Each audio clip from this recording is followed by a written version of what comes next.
মহাভারতের ভগবান শ্রীকৃষ্ণের কথা আমরা অল্প বিস্তর সবাই জানি এবং পড়েছি।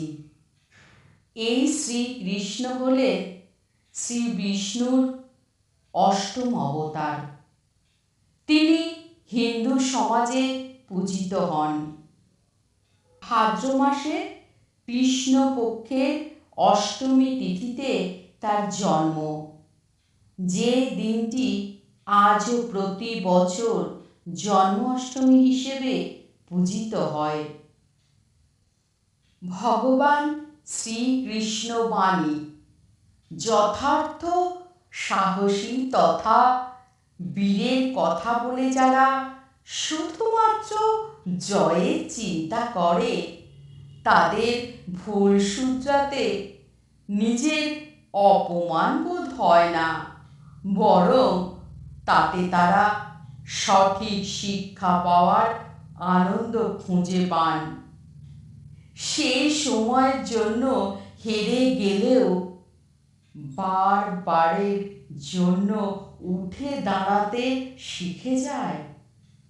জীবন না ভবিষ্যতে আছে আর না আছে অতীতে, জীবন তো কেবল এই মুহূর্তে আছে, অর্থাৎ এই মুহূর্তের অনুভব করাকে জীবন বলে। যে সব ইচ্ছেকে ত্যাগ করে দেয় এবং আমি ও আমার এই লালসাপূর্ণ ভাবনা থেকে মুক্ত হয়ে যায়, সেই একমাত্র প্রকৃত শান্তি লাভ করে। অনেকে মনে করে থাকেন যে সংসারে কাজকর্ম ত্যাগ করাই হলো সন্ন্যাস।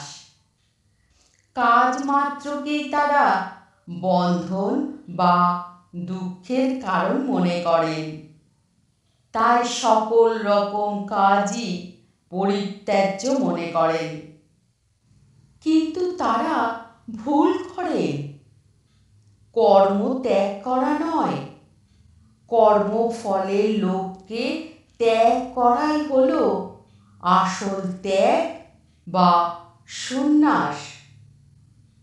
নরকের তিনটে দরজা হয়: কামনা, ক্রোধ এবং লোভ। যখন কোনো ব্যক্তি তার লক্ষ্যকে প্রাপ্ত করে ফেলে, তখন তার জীবনের সব দুঃখ ঘুচে যায় এবং জীবনে নতুন আনন্দ ও খুশি ভরে ওঠে।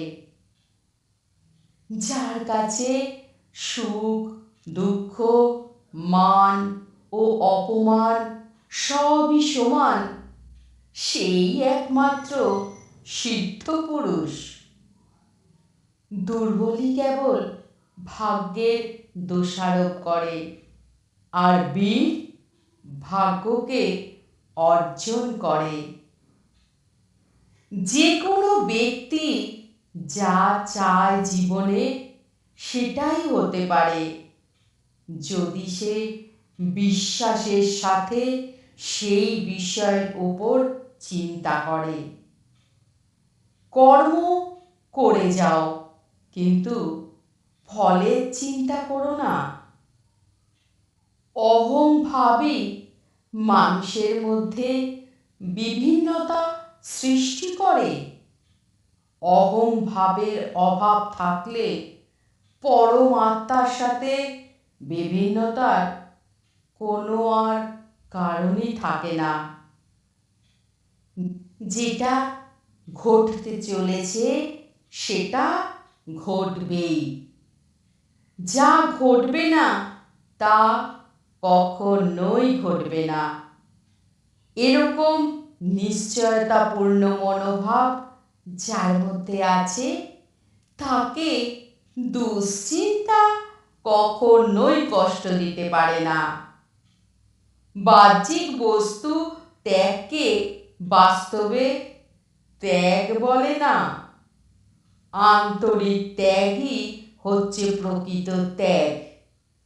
আমাদের কামনা, মমতা, আসক্তি হচ্ছে বন্ধনযুক্ত, কিন্তু সংসার তা নয়। আত্মার জন্ম নেই, না কখনো মৃত্যু হয়। শরীর নষ্ট হয়ে গেলেও আত্মা নষ্ট হয় না। খালি হাতে এসেছো, খালি হাতে চলে যাবে।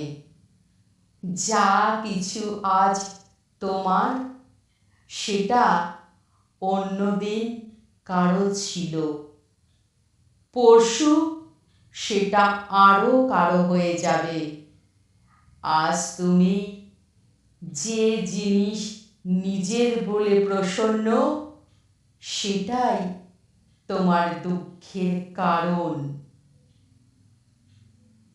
যখনই সত্যের সাথে অসত্যের লড়াই হয়, তখন সত্য একা দাঁড়ায়। অসত্যের বাহিনী হয় বিশাল, কারণ তার পেছনে মূর্খ, লোভী, স্বার্থপর ও বিশ্বাসঘাতকেরা থাকে। হে অর্জুন, যবে যবে এই সংসারে ধর্মের অনিষ্ট হয়, এই সংসারে অধর্ম বৃদ্ধি পায়, তখন তখন ধর্মের রক্ষার জন্য এই পৃথিবীতে আমি আবার ঘুরে আসি। যে ব্যক্তি পঞ্চ কর্মে ইন্দ্রিয় সংযত করেও মনে মনে শব্দরস আদি ইন্দ্রিয় বিষয়গুলি স্মরণ করে, সেই মূঢ় অবশ্যই নিজেকে বিভ্রান্ত করে এবং তাকে মিথ্যাচারী ভণ্ড বলা হয়ে থাকে। সজ্জন ব্যক্তি আরও ভালো চরিত্রের সজ্জন ব্যক্তির সাথে, নীচ ব্যক্তি আরও নীচ চরিত্রের ব্যক্তির সাথেই থাকতে চায়।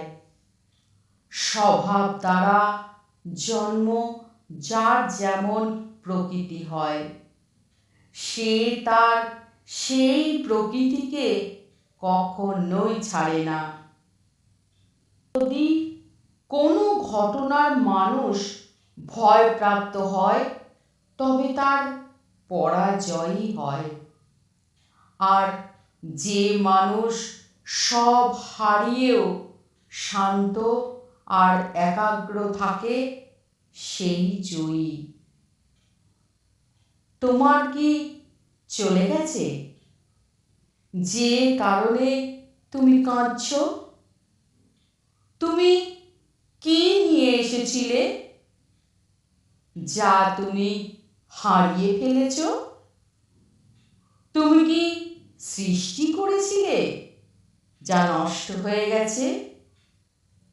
তুমি আসার সময় কিছু নিয়ে আসোনি। যা নিয়েছ এখান থেকে নিয়েছ, যা দিয়েছ এখান থেকে দিয়েছ।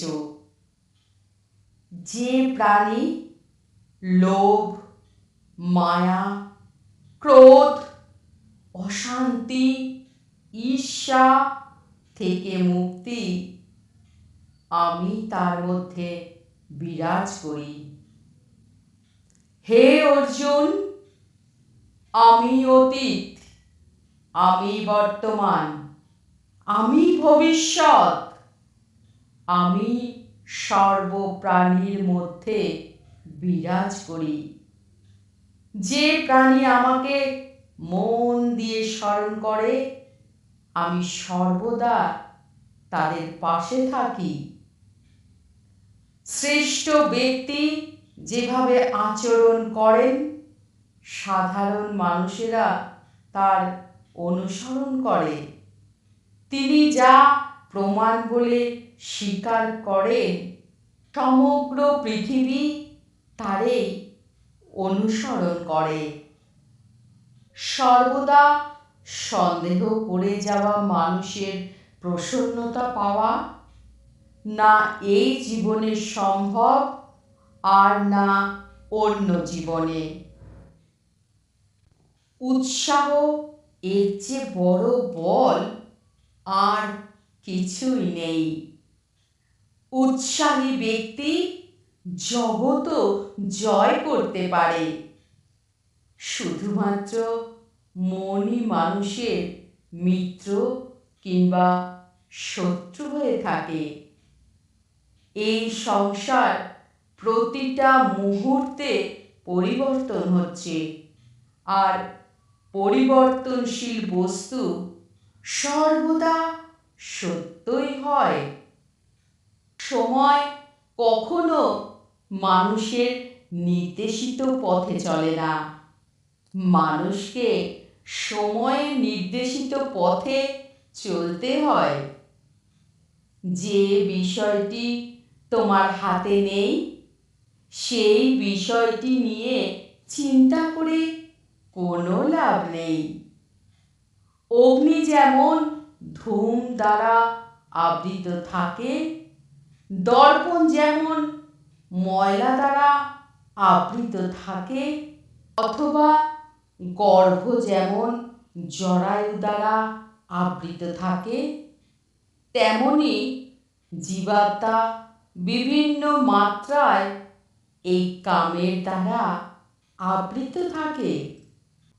জয় শ্রীকৃষ্ণ। নমস্কার।